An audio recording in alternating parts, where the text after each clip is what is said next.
Welcome students to the third lecture for the chapter Surface Chemistry. Now the first topic of this lecture is classification of colloids. Colloids are classified first on the basis of physical state of dispersed phase and dispersion medium. Second, on the nature of interaction, on the basis of nature of interaction between dispersed phase and dispersion medium. And third, on the basis of type of particle of dispersed phase. Now I am going to discuss all the types of classification one by one. Now first classification based on physical state of dispersed phase and dispersion medium. आप लोगों को मैंने last lecture पे बताया था colloidal solution के case पे solute को डिस्पर्स्ड फेज एंड सॉल्वेंट को डिस्पर्शन मीडियम कहा जाता है. On the basis of their physical state means physical state of dispersed phase and dispersion medium the different colloidal solutions are named differently. Now the first, when the dispersed phase is solid and dispersion medium is also solid, such type of colloidal solutions are called solid salt. For example, some colored glasses and gem stones are example of this type of colloids. Second, when the dispersed phase, the physical state of dispersed phase is solid and dispersion medium is liquid, then such type of colloidal solutions are called salt. For example, paints, cell fluids, etc. are example of this type of salt. Now third, when the physical state of dispersed phase is solid and dispersion medium is gas, such type of colloids are called aerosol. For example, smoke, dust, धुआं आपने देखा है जो धुआं होता है उसमें dust particle air में सस्पेंडेड होते हैं, डिस्पर्स्ड होते हैं, dust particle in air dispersed होते हैं. When liquid dispersed in solid, then such type of colloidal solution are called gel. For example, cheese, jellies, etc. When liquid dispersed in liquid, then such type of colloidal solutions are called emulsion. Milk is an emulsion in which soluble fat dispersed in water. Hair cream, butter, all these are example of emulsion. When liquid dispersed in gas, then such type of colloidal solution are also called aerosol. For example, fog, mist, cloud, insecticide sprays etcetera. आप लोगों ने देखा होगा कोहरा जो होता है ठंड के दिनों में होता है तो वाटर ड्रॉपलेट्स जो होती हैं वो एयर में डिस्पर्स्ड होती हैं. When gas dispersed in solid, such type of colloidal solutions are called solid salt. For example, pumice stone, foam और रबर के बीच के जो स्पेस होते हैं उसमें गैस डिस्पर्स्ड होती है. When gas dispersed in liquid, then such type of colloidal solution are called foam. Froth, whipped cream, soap lather, साबुन का जो लैदर होता है, साबुन की जो झाग होती है उसमें गैस जो होता है वो लिक्विड में डिस्पर्स्ड होता है. तो this is first type of classification which is based on physical state of dispersed phase and dispersion medium. Now second, classification of colloids on the basis of nature of interaction between dispersed phase and dispersion medium. On the basis of nature of interaction between dispersed phase and dispersion medium, colloids are divided into two types, lyophilic colloids and lyophobic colloids. Now what is meaning of lyophilic colloids? Lyophilic means liquid loving. When dispersed phase has great affinity towards dispersion medium, then such type of colloids are called lyophilic colloids. For example, and these types of colloids form directly by mixing substances like gum with a suitable liquid. मतलब इस type के collides जो होते हैं directly form हो जाते हैं जब किसी सब्सटेंस को डायरेक्टली किसी सॉल्वेंट के साथ मिक्स करते हैं. An important characteristic of these salt is that if the dispersion medium is separated from the dispersed phase, the salt can be reconstituted by simply mixing with the dispersion medium. Means यदि ये इनमें dispersed phase and dispersion medium separate हो जाएं किसी भी method से तो वो फिर से वापस कोलाइडल स्टेट में वापस इजीली आ जाते हैं. That's why this type of colloids are called reversible salts. Due to interaction between dispersed phase and dispersion medium, the lyophilic colloids are stable. Now second type of colloids on the basis of interaction are lyophobic colloids. Lyophobic means liquid hating. In this type of colloids, there is little or no interaction between dispersed phase and dispersion medium. Hence, these type of colloids are generally unstable and they require some stabilizer for their stability. Substances like metals and their sulfides form lyophobic colloids. When simply mixed with the dispersion medium, they do not form the colloidal sol, means they cannot be prepared by simple methods. They are prepared by special methods, which we will discuss later.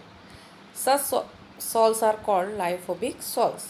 These sols are readily precipitated or coagulated. मैंने आपको 3 types of solution बताया था, true solution, colloidal solution and suspension, जिनको precipitate भी कहा जाता है. तो लायोफोबिक कोलाइड्स जो होते हैं वो अनस्टेबल होते हैं और ईजिली प्रेसिपिटेट में कन्वर्ट हो जाते हैं. मीन्स इसके पार्टिकल्स जो होते हैं वो एग्रीगेट होकर सेटल हो जाते हैं, प्रेसिपिटेटेड हो जाते हैं. इस प्रोसेस को कोआगुलेशन कहा जाता है.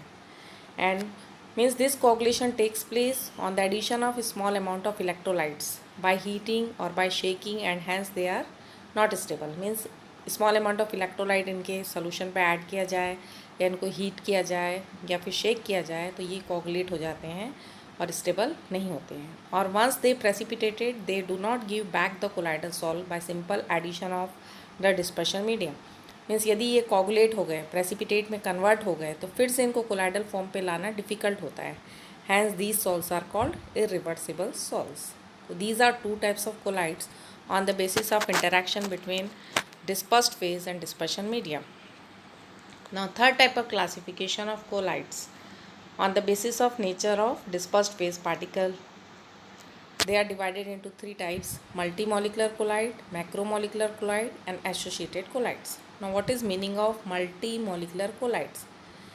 When number of particles of smaller size aggregate and form particle of colloidal dimension, बहुत से छोटे छोटे पार्टिकल्स एग्रीगेट होकर कोलाइडल डायमेंशन के या colloidal range that is 1 to 1000 nanometre के पार्टिकल्स फॉर्म करते हैं, then such type of colloids are called multi molecular colloid. For example, a gold sol may contain particles of various sizes having many atoms. Gold जो होता है उसका जो colloidal solution होता है उसमें गोल्ड के बहुत सारे एटम्स जो स्मॉलर साइज़ के होते हैं एग्रीगेट होकर कोलाइडल डायमेंशन का 1 to 1000 nm के रेंज के पार्टिकल साइज फॉर्म करते हैं. Similarly sulphur salt, colloidal solution of sulphur consist of particles containing 1000 और more of acid sulphur molecules. Sulphur जो होता है सल्फर मॉलिक्यूल के फॉर्म पे एग्जिस्ट करता है, एसिड के फॉर्म पे, और बहुत सारे मॉलिक्यूल्स एग्रीगेट होकर कोलाइडल डायमेंशन के पार्टिकल्स फॉर्म करते हैं. तो first type of colloids on the basis of nature of dispersed phase particle is macromolecular colloid. Means colloidal particle जो होते हैं इनमें वो एक सिंगल पार्टिकल कोलाइडल रेंज का नहीं होता है, बहुत सारे स्मॉल पार्टिकल्स एग्रीगेट होकर कोलाइडल डायमेंशन के पार्टिकल फॉर्म करते हैं. Now second is macromolecular colloid. In this type of colloids the particles itself of colloidal range. इसमें क्या होता है, जो पार्टिकल्स जो होते हैं वो इटसेल्फ कोलाइडल रेंज के होते हैं and they are called macromolecular colloids. These colloids are quite stable and resemble true solution in many respect. ये जो होते हैं स्टेबल होते हैं और बहुत सारे केसेस में ट्रू सोल्यूशन से रिजेंबल करते हैं. Example of naturally occurring macromolecules are starch, cellulose, protein and enzymes. Starch है, सेलुलोज है, प्रोटीन, एंजाइम्स होते हैं, ये बिग मॉलिक्यूल्स होते हैं. मैंने इनके पार्टिकल्स जो होते हैं कोलाइडल रेंज के अंदर आते हैं. And man made macromolecules are polythene, nylon, polystyrene, synthetic rubber etcetera. No I hope clear this point clear to all of you. Macromolecular colloid में जो पार्टिकल्स होते हैं वो इटसेल्फ कोलाइडल साइज के होते हैं, कोलाइडल रेंज के, means that is 1 nanometre to 1000 nanometre. Now third type of colloid is associated colloids और micelles. There are some substances which at low concentration behave as normal strong electrolytes, but at higher concentration exhibit colloidal behavior due to formation of aggregates. The aggregated particles thus formed are called micelles. कुछ substances होते हैं जो low concentration पे strong electrolytes के जैसे function करते हैं, लेकिन higher concentration पे उनके particles colloidal behavior show करते हैं क्योंकि जो उनके पार्टिकल्स एग्रीगेट हो जाते हैं और एग्रीगेशन से जो पार्टिकल फॉर्म होता है उसको माइसिल्स कहा जाता है. For example, this micelle formation takes place at a particular temperature which is called Krafft temperature and above a particular concentration called critical micelle concentration, CMC. इसका फॉर्मेशन एक पर्टिकुलर टेम्परेचर पे होता है जिसको क्राफ्ट टेम्परेचर कहा जाता है, और एक पर्टिकुलर कंसंट्रेशन पे होता है जिसको क्रिटिकल माइसिल कंसंट्रेशन कहा जाता है। For example soap and detergents are example of this type of colloids. Soaps जो होते हैं लो कंसंट्रेशन पे, आप लोगों को पता है सोप जो होते हैं सोडियम और potassium salt of higher fatty acids होते हैं। इस लो कंसंट्रेशन पे ये डिसोशिएट होते हैं and RCOO minus plus Na plus या फिर RCOO माइनस और K प्लस फॉर्म करेंगे, मीन्स एज इलेक्ट्रोलाइट फंक्शन करेंगे। बट एट हायर कंसंट्रेशन उनके पार्टिकल्स एग्रीगेट होकर माइसिल्स बनाते हैं। इस कोलाइड्स के दोनों पार्ट्स होते हैं lyophobic and lyophilic parts. Micelles में contain as many as 100 molecules और मोर। माइसिल्स में 100 मॉलिक्यूल्स या उससे ज़्यादा मॉलिक्यूल्स मीन्स माइसिल्स जब फॉर्म होते हैं तो 100 या उससे ज़्यादा मॉलिक्यूल्स एग्रीगेट होते हैं। Now mechanism of micelle formation, ये माइसिल फॉर्मेशन कैसे होता है? Let us take the example of soap solution. Soap is sodium और potassium salt of higher fatty acid and may be represented as RCOONA, जैसे sodium stearate, जिसमें R जो होगा वो होगा C17H35 इसी को यहाँ ब्रेक करके लिखा है CH3CH2 whole 16 COO minus Na plus. यदि आप इसको टोटल करेंगे तो ये हो जाएगा C17H35 COO minus Na plus, which is a major component of many bar soaps, जो कि बहुत सारे सोप्स का मेजर कंपोनेंट होता है। जब इसको वाटर में डिज़ोल्व करते हैं तो ये डिसोशिएट होगा RCOO minus and Na plus में।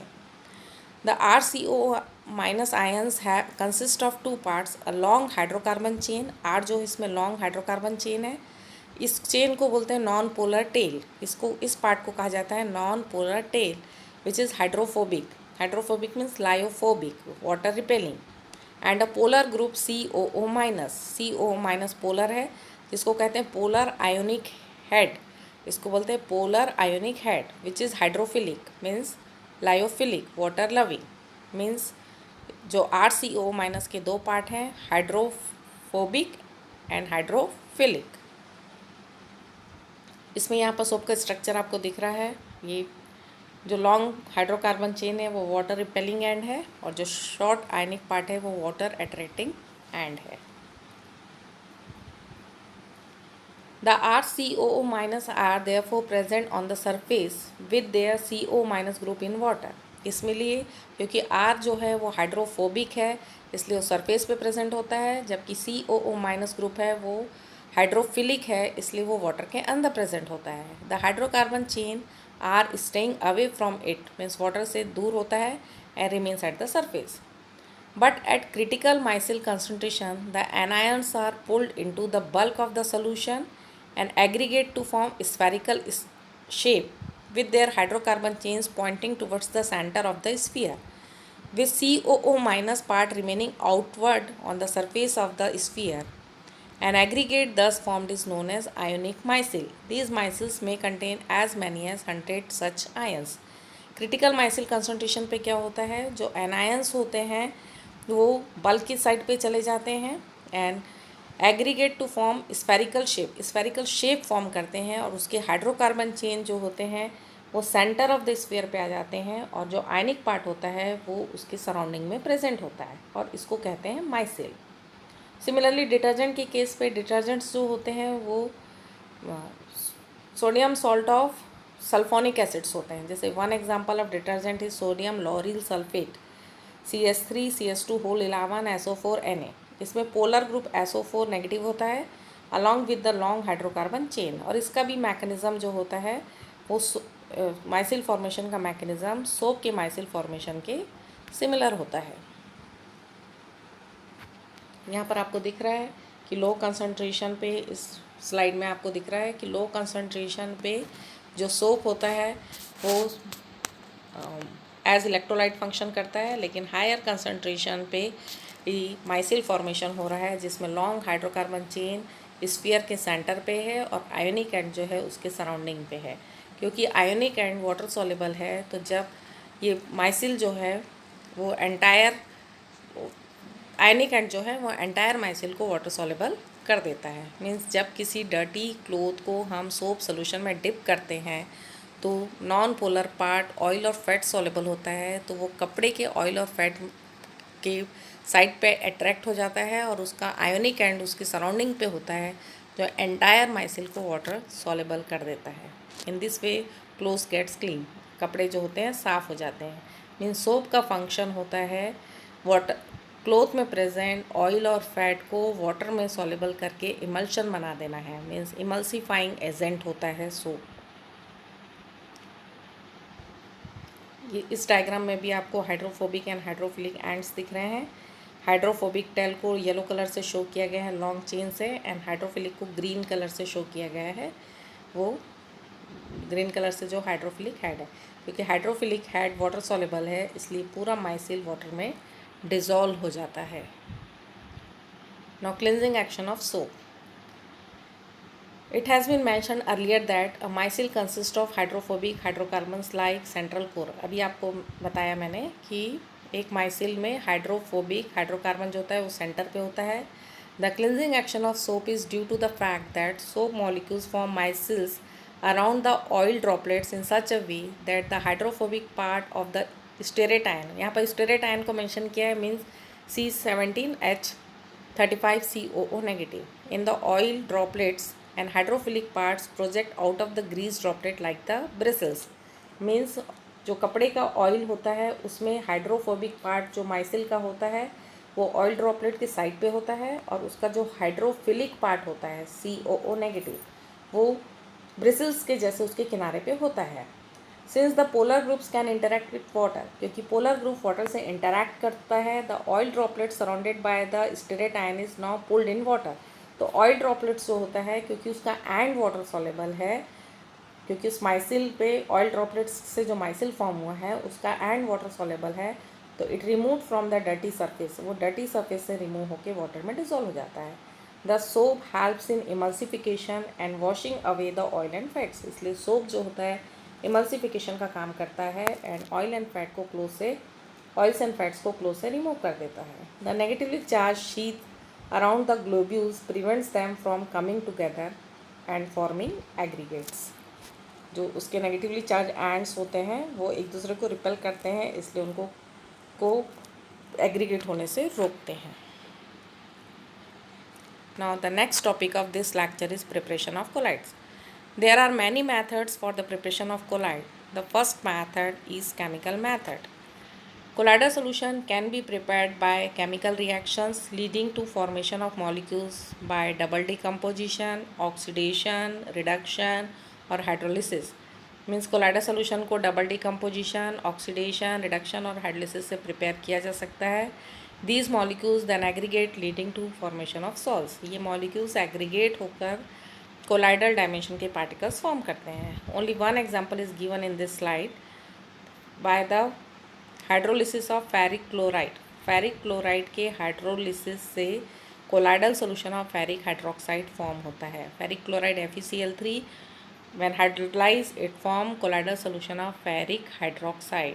And the other methods for the preparation of colloid by chemical methods are oxidation, double decomposition, reduction etcetera. Now second method for the preparation of colloidal solution is Bragg-Arcs method। This method is used for the preparation of colloidal solution of metals such as gold, silver, platinum, etc. In this method, electric arc is struck between the electrodes of the metal immersed in the dispersion medium। इस method में जिस metal का colloidal solution form करना है उसके electrodes बनाते हैं जो कि किसी सुटेबल डिस्पर्शन मीडियम में इमर्स्ड होते हैं। देन उस पर जब इलेक्ट्रिक आर्क प्रोड्यूस करते हैं by passing electric current, then जो इंटेंस हीट प्रोड्यूस होती है वो मेटल को वेपोराइज कर देती है, which then condense to form particles of colloidal state. क्योंकि ये जो डिस्पर्शन मीडियम है वो आइस बात पे रखा रहता है, तो इंटेंस हीट से मेटल वेपोराइज हो जाता है और इमीजिएटली उस मीडियम में डिस्पर्स होकर कोलाइडल सोल्यूशन फॉर्म करता है। Means the metal whose colloidal solution is to be prepared made the electrode, then dipped in suitable dispersion medium which is kept over the ice bath. When electric arc is struck, the metal vaporize and then condense to form particles of colloidal size। Now next method for the preparation of colloidal solution is baptization. Baptization may be defined as process of converting a precipitate into colloid solution by shaking it with dispersion medium in the presence of small amount of electrolyte. Means the process of formation of a colloidal solution from the freshly prepared precipitate is called baptization, and the electrolyte used for this purpose is called baptizing agent. This method is applied generally to convert a freshly prepared precipitate into colloidal salt. This is one of the most important method for the preparation of colloidal solution. During baptization, the precipitate absorbs one of the ion of the electrolyte on its surface. This causes the development of positive or negative charge on the precipitate, which ultimately breaks up into smaller particles of the size of colloid. Actually क्या होता है, precipitate जो होते हैं वो electrically neutral होते हैं. जब उसको peptising agent that is electrolyte के साथ शेक करते हैं, के साथ ट्रीटमेंट करते हैं, तो प्रेसिपिटेट के पार्टिकल्स अपने सरफेस पे इलेक्ट्रोलाइट का पॉजिटिव या नेगेटिव आयन को एब्जॉर्ब करके कोलाइडल डायमेंशन के पार्टिकल्स फॉर्म करते हैं, और इन this way precipitate colloidal solution में कन्वर्ट हो जाता है. कोलाइडल पार्टिकल्स डिस्पर्शन मीडियम में डिस्पर्स क्यों होते हैं? क्योंकि उन पे सेम टाइप ऑफ चार्ज होता है और वो एक दूसरे को रिपेल करके मीडियम में डिस्पर्स होते रहते हैं. That's all. Now the next topic of this chapter will be purification of colloids and application of colloid. There's few points of this chapter left which we will discuss in the next lecture. That's all.